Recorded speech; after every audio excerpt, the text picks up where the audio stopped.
Que bom, né? Vamos conversar. Esse mês é o mês da nossa conferência missionária, dia 21 e 22, nós teremos a nossa conferência missionária, e é a 25ª, quer dizer, é uma caminhada longa, é praticamente a minha idade, né? O tempo de conferência, jovem assim como eu, mas já com uma certa maturidade que traz um equilíbrio. E é interessante que a gente conversando e orando sobre essa questão dos temas que nós temos trabalhado com a igreja a cada mês, o que veio ao nosso coração é de falar sobre missões, né? Não temos outro assunto para conversar nesse mês senão missão, senão falar sobre aquilo que é a essência do nosso existir como igreja. E no domingo passado, o Rafael começou essa série, e por sinal, muito bem, né? Foi uma palavra muito especial, impactante para o meu coração, desafiadora, falando sobre a quebra de paradigmas, necessária para que nós possamos viver de forma plena e intensa essa realidade de uma igreja missional, né? Até ele falou sobre isso, na verdade, é um termo novo para uma realidade antiga do ser igreja, porque não dá para você conceber igreja sem pensar em missão. A igreja existe e existe com um propósito, ela é missional, ela é missionária. Mas o Rafael estabeleceu uma diferença aqui, que a gente pode se entender igreja missionária somente enviando, sustentando e orando. E aqui a gente fica tranquilo. Fizemos a nossa parte, está tudo bem. E esse termo missional mostra para a gente que a coisa vai um pouco além, né? Ele começou a conversar sobre isso. E hoje nós falaremos sobre uma das marcas essenciais de uma igreja missional, que é o foco em pessoas. Qual é essa marca? Foco em pessoas. Já ouvimos isso domingo passado, vamos continuar ouvindo hoje, até o final desse mês vai ficar encharcado, vocês vão enjoar desse assunto, mas aí é bom, porque aí é sinal que a coisa está entrando lá dentro da gente, né? Nós temos aprendido que uma igreja missional, ser uma igreja missional, é muito mais do que evangelizar também. É claro que isso faz parte, mas é mais do que evangelizar. Para ser uma igreja missional, é necessário se relacionar, ou priorizar relacionamentos. Significa que a igreja se enxerga também como missionária aonde vive. Significa que, como igreja missionária onde ela está, ela comunica o evangelho do reino de Deus de forma integral, através da forma como ela se relaciona com as pessoas. Não só como ela fala, ou cultua, ou constrói prédios, mas como ela se relaciona com as pessoas. Está ficando claro esse conceito? Ser uma igreja missional significa que nos enxergamos como legítimos representantes de Jesus Cristo para as nossas comunidades, para os grupos onde estamos inseridos. Significa, na prática, nós alinharmos tudo que nós somos e tudo que nós fazemos com a missio Dei. Falei difícil agora, hein? Com a missão de Deus. Uma coisa que o Rafael enfatizou no domingo passado é que a missão é de quem? Gente, prestar atenção no sermão, Rafael, prega de novo. A missão é de quem? É de Deus, Stefano, é isso mesmo. A missão é de Deus, mas Deus nos convoca e nos chama e nos envia. Como igreja, e como igreja missional, nós fazemos parte da missão de Deus. E a ideia de ser uma igreja missional é alinhar tudo que somos, fazemos, pensamos, decidimos, compramos, vendemos, escolhemos com a missão de Deus. É alinhar dessa forma.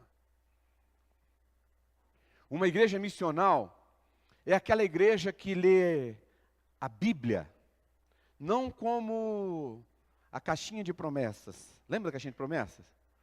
Caixinha de promessas é a coisa mais interessante para você ler a Bíblia. Os antigos sabem mais do que isso do que os novos, alguns novos, né? É aquela caixinha que tem versículos bíblicos. Só versículos bons, assim. Tipo, estarei convosco todos os dias.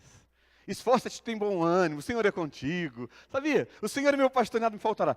Mas os caras da caixinha de promessas são espertos. Eles colocam alguns, tem uns 3 ou 4 só assim, que dão uma na moleira da gente, né?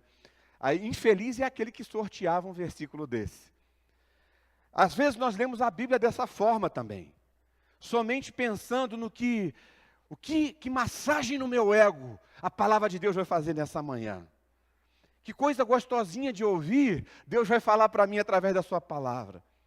Mas uma igreja missional não lê a Bíblia dessa forma. É claro que Deus fala conosco. É claro que existe palavra de conforto, de consolo, de desafio, quando você lê a Bíblia, sim.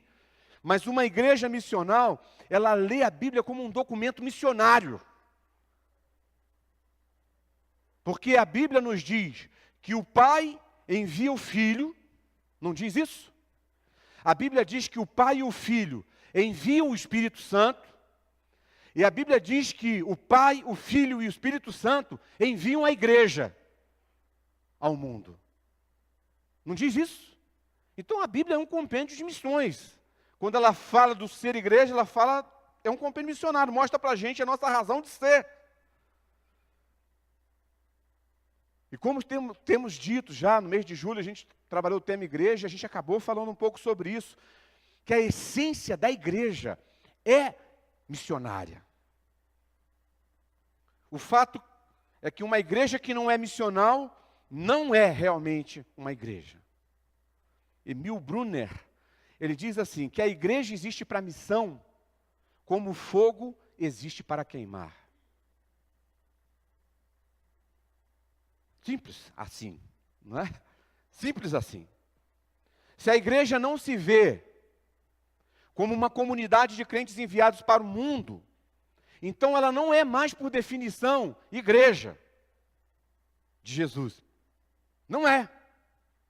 Também é importante lembrar que a igreja que não está fazendo missão, rapidamente vai se tornar o quê? Um campo missionário. Vai se tornar um campo missionário. A visão bíblica do indo pelo mundo como testemunhas de Jesus Cristo é algo essencial, inegociável para o ser igreja.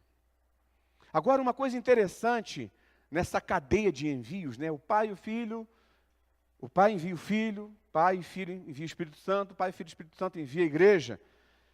O foco de todos os envios nessa cadeia de envios tem como foco e objetivo pessoas, gente.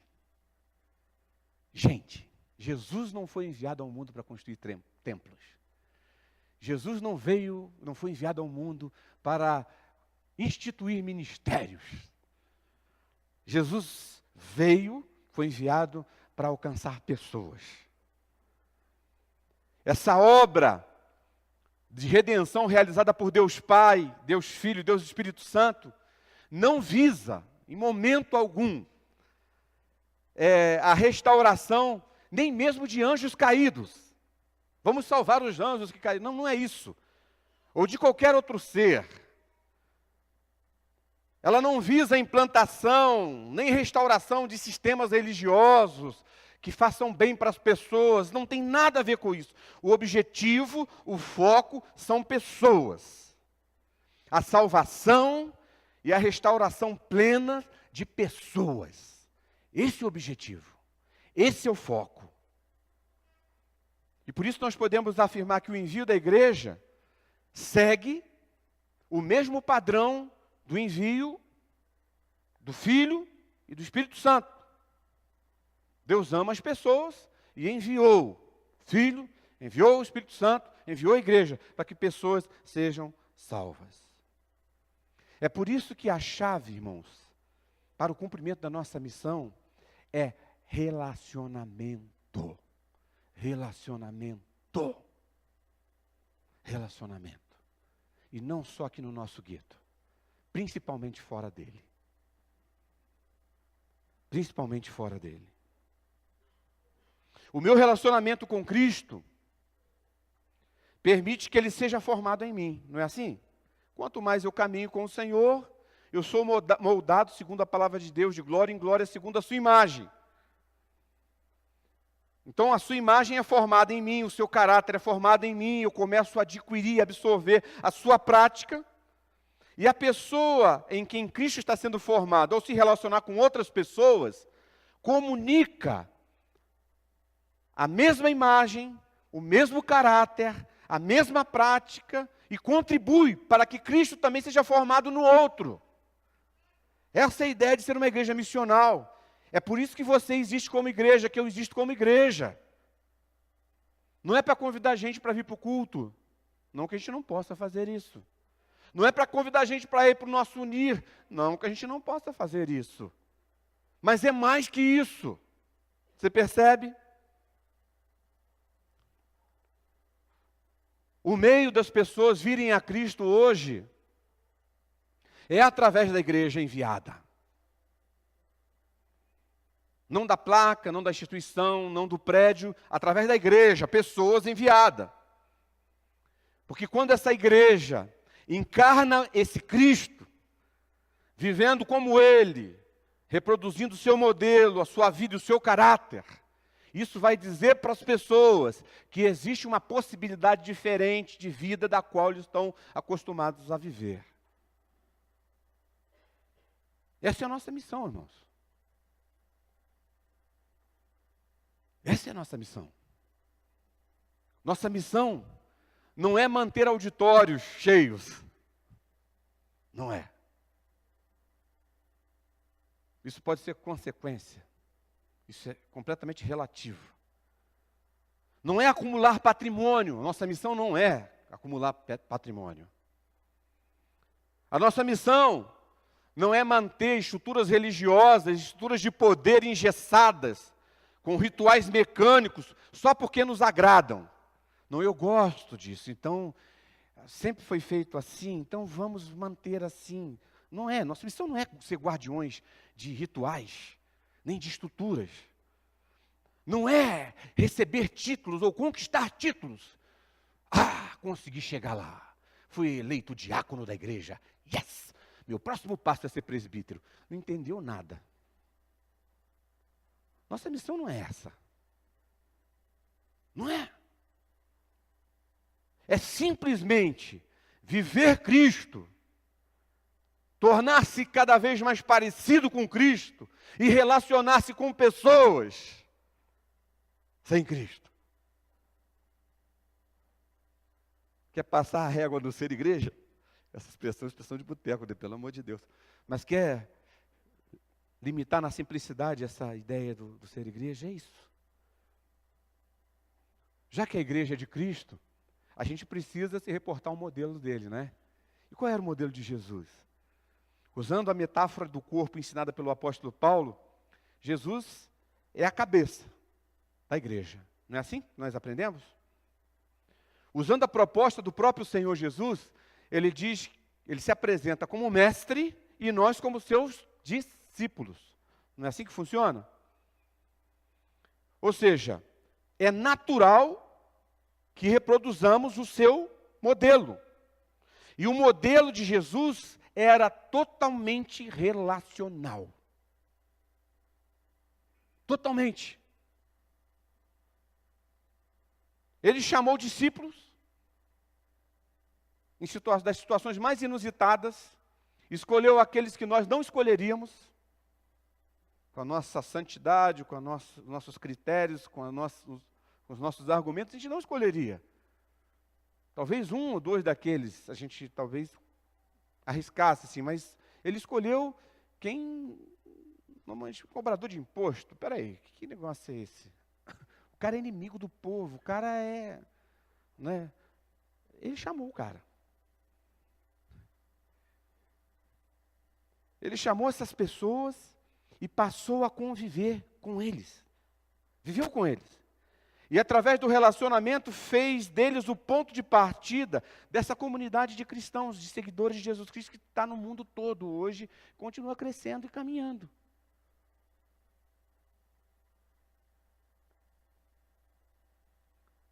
Pessoas eram seu foco e sua prioridade. Ele ia na direção das pessoas, se envolvia com essas pessoas e agia em face das necessidades dela. Como foi com Jairo, como foi com o paralítico, que estava ali há anos, esperando a água se mover, com tantos outros, aquela mulher que tinha aquela hemorragia, tantas pessoas em tantas situações. Ele ia na direção das pessoas, se envolvia com as pessoas e agia para que as necessidades daquelas pessoas fossem supridas, para que a vida das pessoas mudasse. E essa não era uma questão de estilo ministerial, né? Esse era o estilo ministerial de Jesus. Não era uma questão de estilo. Esse era o seu coração. Esse era o seu coração. Essa era a essência da cabeça da igreja. E se era a essência dele, deve ser a essência nossa também. Alguns textos nas Escrituras, você não precisa abrir, só ouça, evidenciam a essência de Jesus e seu ministério, né? Apontando na direção daquilo que deve ser a essência do ministério da igreja. Por exemplo, Marcos 6,34. Quando Jesus saiu do barco, viu uma grande multidão. Teve compaixão delas, porque eram como ovelhas sem pastor, então começou a ensinar-lhes muitas coisas. Gente sensibilizava o coração dele. Ao ver as multidões, Mateus 9,36, teve compaixão delas, porque estavam aflitas e desamparadas como ovelhas sem pastor. Marcos 1,41, cheio de compaixão, Jesus estendeu a mão, tocou nele e disse: eu quero, seja purificado. Lá em Lucas 7,13, ao vê-la, o Senhor se compadeceu dela e disse: não chore. Olha o coração dele, olha o coração dele. Quando Jesus saiu do barco e viu tão grande multidão, lá em Mateus 14,14, teve compaixão deles e curou os doentes. Olha o coração. Só que a mesma palavra fala assim, lá em João 20:21. Novamente disse Jesus: Pai, sejam com vocês, assim como o Pai me enviou, eu envio vocês. A igreja não tem opção de ter outro coração senão esse. A igreja é insensível às pessoas que ainda não conhecem Cristo. É uma igreja que está se descaracterizando como igreja de Cristo. Assim também deve ser o coração da igreja, semelhante ao do seu Senhor Jesus Cristo. Somos enviados com o mesmo coração, para participar da mesma missão. Amém? Não acabou ainda. Existe uma inspiração também no modelo da igreja do início. Eu já falei aqui que a igreja primitiva, ela não é o padrão. Então todas as igrejas têm que ser formatadas segundo aquilo. Não. Tem que levar em consideração a questão cultural, a distância de tempo, tudo isso. Mas ali nós encontramos muitas pistas no começo, lá na origem, que nos ajudam a entender, a nos entendermos como igreja no nosso tempo. E vou repetir, talvez, esse ano, pela milionésima vez, o texto de Atos 2:44-47, que diz assim: os que criam, mantinham-se unidos e tinham tudo em comum, vendendo suas propriedades e bens, distribuíam a cada um conforme a sua necessidade. Todos os dias, continuavam a reunir-se no pátio do templo. Partiam o pão em suas casas e juntos participavam das refeições com alegria, sinceridade de coração, louvando a Deus e tendo a simpatia de todo o povo. E o Senhor lhes acrescentava diariamente os que iam sendo salvos. Esse texto mostra o quê? Que o foco da igreja do começo era o quê? Pessoas, gente.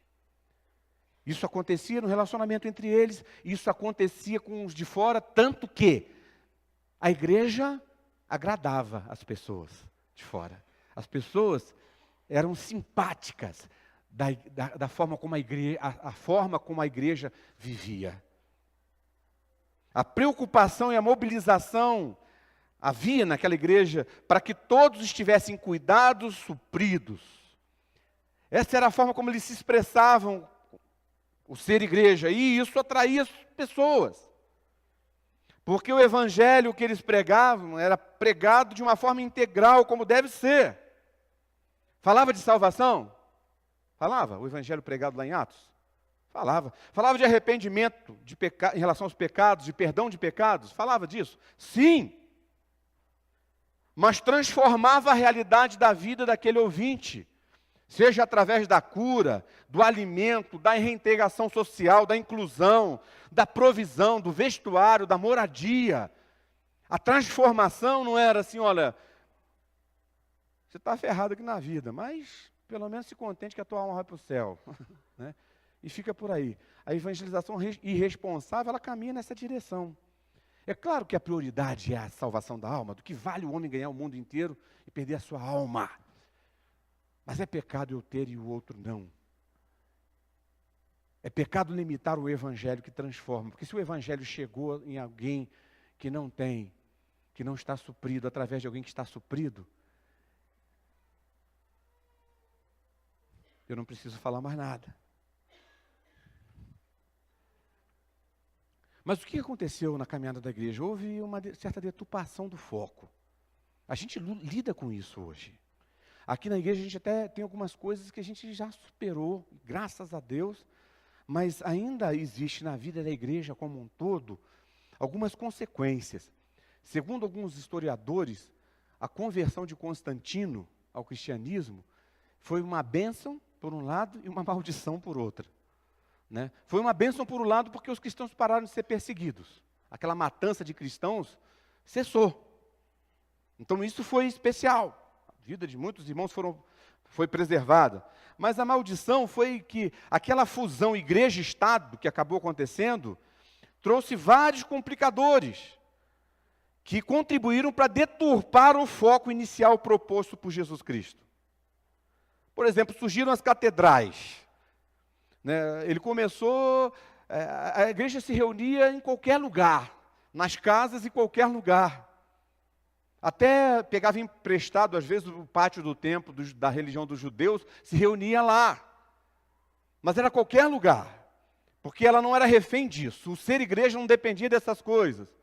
E aí, Constantino teve a brilhante ideia de transformar os templos pagãos em basílicas, em templos, em catedrais, para abrigar a fé. Aliás, a celebração da nossa fé tem que ser num lugar gostoso, aconchegante, suntuoso, bom.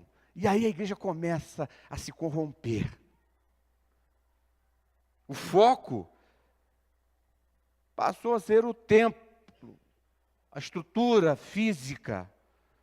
E isso, a gente, mesmo com a reforma, até hoje, existem muitas pessoas que acham que esse lugar aqui é mais santo do que o banheiro da sua casa. E não é.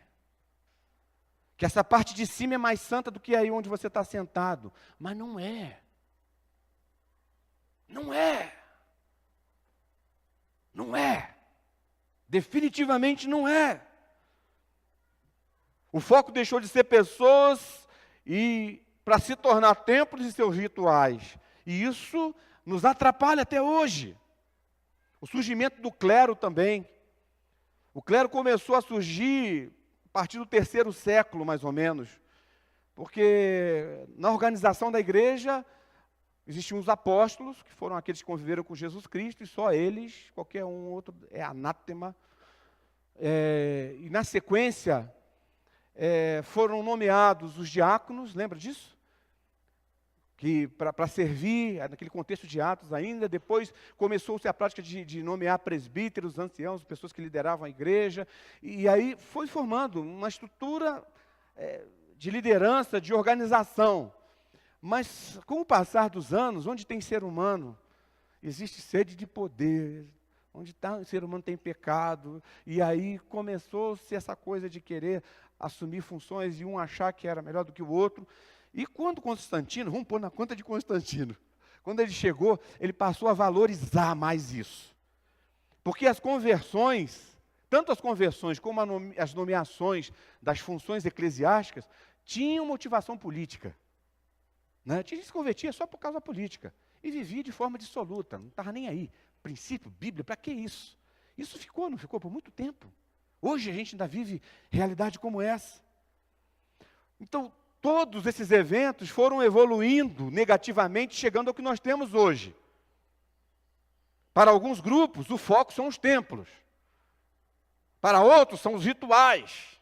né? Tem que ser daquele jeito, porque se quebrar aquele ritual não é de Deus. Para outros são as formas.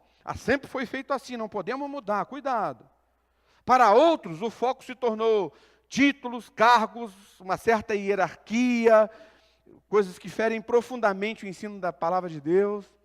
Para outros são até pessoas. Mas só que o que importa é apenas a quantidade. E por isso negocia-se a fé, os valores, os absolutos propostos por Deus na sua palavra. Mentem, iludem, manipulam as pessoas para ter um auditório lotado de consumidores de religião. São deturpações. Mas nós precisamos ter a graça de Deus para restaurar o foco. Para não perder o foco proposto desde o início. Se a igreja é de Cristo, o foco dessa igreja são pessoas. Caso contrário, poderá ser até igreja, mas não será de Cristo. A igreja de Éfeso, mencionada lá em Apocalipse, é um exemplo. Era uma colmeia de tão organizada. Parecia uma colmeia, tudo perfeito, nos seus lugares. Mas havia perdido a essência que a levava na direção das pessoas. Cumpriam os rituais, preservavam as doutrinas, né? Mantinham o local intacto onde se reuniam, mas perdeu a essência. O comissionamento da igreja, lá na chamada Grande Comissão, Mateus 28, o foco ali do envio são pessoas. É para fazer discípulos. Não são templos de discípulos. É gente discípula. Até mesmo aquela prestação de contas que nós encontramos lá em Mateus 25, e que tem gente que às vezes não gosta muito dela, de 25 a 34. Vocês me permitem ler rapidinho aqui? Ele diz assim: então o rei dirá aos que estiverem à sua direita: venham benditos de meu Pai, recebam como herança o reino que lhes foi preparado desde a criação do mundo. Por quê? Você evoluiu de membro comum para presbítero. Porque você cuidou do meu templo, da minha construção com muito afinco. Porque você... É assim que está? Será na Bíblia? Não. Porque tive fome, me deste. Tive sede e me deste. Fui estrangeiro e vocês me acolheram. Necessitei de roupa e vocês me vestiram. Estive enfermo, vocês cuidaram de mim. Estive preso, vocês me visitaram. Ou seja, gente, na hora de prestar contas, nós vamos prestar contas não de templos, não de cargos, não de ministérios, mas de gente. De gente. Isso não é algo só meu. Eu vou prestar contas de gente. Você vai. Eu como pastor, você como não pastor, não importa. Nós vamos prestar contas diante de Deus. E vamos prestar contas de gente. Não é de coisas.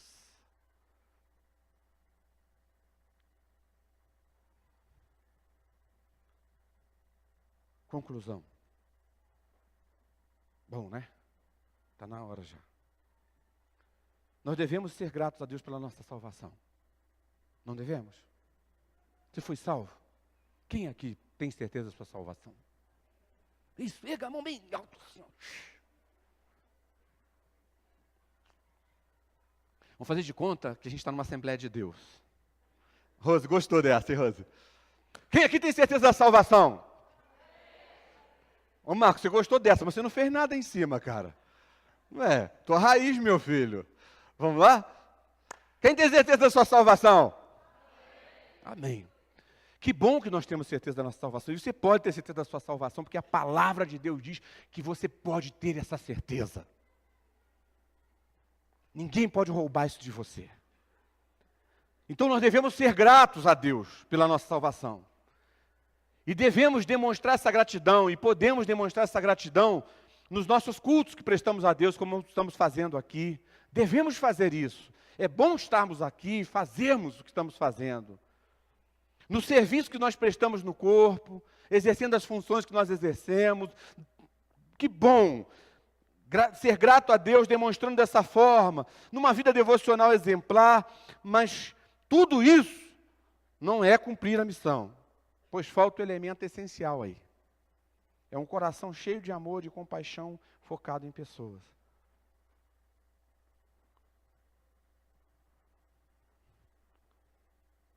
Irmãos, o fato das pessoas com quem nós convivemos no nosso dia a dia, você começa a pensar nessas pessoas com quem você convive, no seu dia a dia, ambiente de trabalho, escola, vizinhança, condomínio, etc. e tal. Ainda não terem descoberto a vida que é em Cristo, o fato dessas pessoas ainda não terem se arrependido dos seus pecados e recebido o perdão de Deus, deve nos incomodar. Deve nos incomodar. Deve nos sensibilizar. Pois sendo assim, o que os aguarda é o inferno. Seja onde e como for, não importa. A gente não está aqui para discutir inferno, que visão você tem, que não tem de inferno. A questão não é essa. Não importa o que seja esse inferno. O que importa é que as pessoas sem Cristo estarão longe dele na eternidade. E esta não é a vontade de Deus. E a perdição eterna de seres humanos deve nos incomodar. Deve nos roubar as nossas noites de sono, assim como os nossos problemas financeiros roubam. Assim como situações de desemprego roubam. Assim como problemas de saúde roubam. Tira o nosso sono, nos incomoda, tira a fome de alguns, outro aumenta e fica...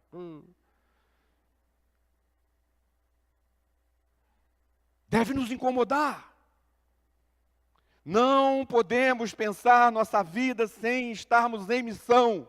E estar em missão para a igreja é estar focado em pessoas. Estamos no Sudão do Sul. Estamos no Sudão do Sul, através daqueles que Deus enviou dentre nós para lá. Nós estamos lá. Porque parte desse corpo está lá, porque intercedemos, porque contribuímos, tudo bem. Glória a Deus por isso. Estamos em várias regiões do Oriente Médio, em várias. Seja através de parte de nós que foi enviada, como também de parcerias com pessoas que já estavam lá, homens e mulheres de Deus que Deus tem usado naquelas regiões. Glória a Deus por isso. Estamos na Índia. Estamos em tantos lugares no mundo, através de parcerias, investimento financeiro, investimento em oração. Estamos, glória a Deus por isso. Amém? Fica um pouquinho penteca e diz, glória a Deus por isso. Mas no seu condomínio, quem está é você. Na sua sala de aula, quem está é você. No seu escritório, no seu hospital, na padaria, no posto de gasolina. E aí a gente pode fazer uma lista imensa. Quem está ali é você. E ali estão pessoas.